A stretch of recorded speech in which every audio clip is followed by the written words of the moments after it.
this is Michaela, your virtual guide from the Spirit of Japan tours. Today I want to take you to a beautiful old temple. It's called Anyoji, and it belongs to the Tendai school of Buddhism, which is one of the two oldest schools in Japan, the other one being the Shingon school of Buddhism.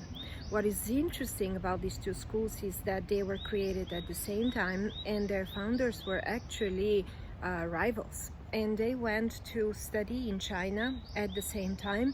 They were on the same government mission. We're talking 13 centuries ago, by the way.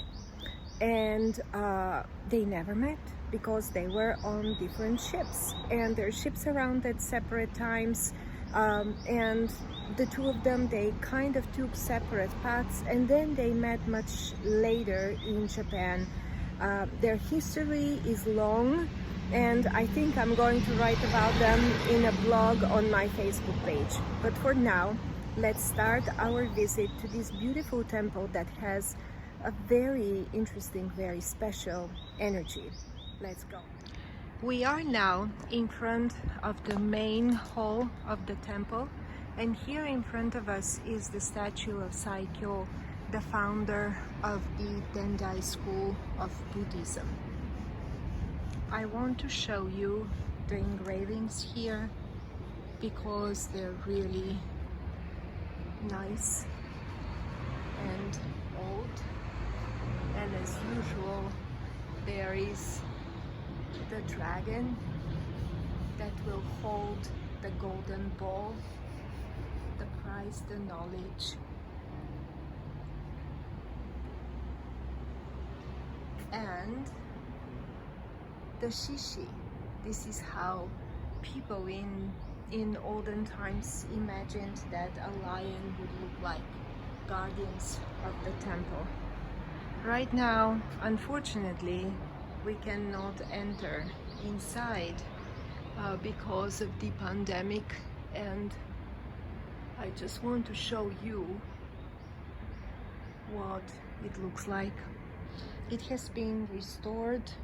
It's an old one, so there are older and newer elements to it. Oh, look who is here! Can you see the raven? He doesn't seem to mind me at all. What a big bird! Hello, Mr. Raven. Do you want to show us something? Okay, I see. I guess it's a very, very, very curious bird. Yeah, it's still there. I am quite close to it, but he's not afraid at all. Hi. All right, so here, whoops, there. Oh, here, what I wanted to show you is this statue. It is the statue of the 12-faced Kannon. Kannon is the goddess of mercy, and the temple right next to it is dedicated to her. Here it is. Actually, this temple is a part of a pilgrimage that happens in the Tama area where we are now. There are 33 places of worship, and this one is one of them. I want to show you the statue of Kannon from a little bit closer distance. And can you see? She wears a crown with 12 faces, and of course she holds a lotus, with a lotus flower being the symbol of enlightenment, and that every one of us can achieve it. Here there's a little shrine on the grounds of the temple, which is very typical for all Buddhist temples. In the past, the Shinto religion and Buddhism were not really that much separated. They were pretty much one, and there is a strong influence of Shinto rituals and beliefs on Buddhism in this country. So this shrine kind of brings me to the part of the temple that I really love, which is the trees. Just look at them. Look at this one. It's just so wabi-sabi, those old trunks covered with moss and air plants growing on them. And I want to show you here one of the trees, because I come here very often actually. What draws me to this place is, you know, a big part of it are the trees. So if you can see this one here, let me see if I can put it, yes, in the frame. Can you see what is left of its trunk? It's literally only the bark. However, look at the beautiful green flowers, not flowers but leaves, that the tree has.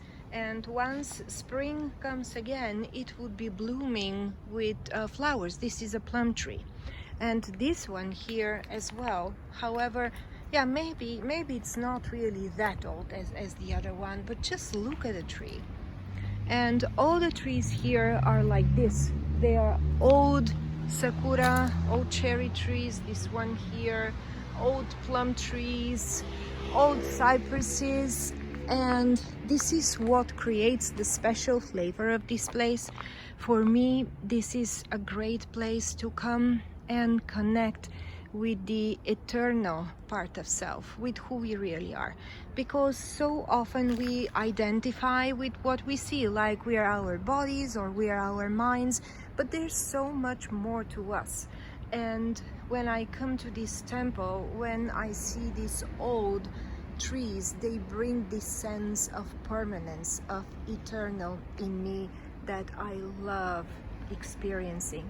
Because at the end of the day, this is who we are. We are eternal and we are permanent, no matter what our bodies tell us.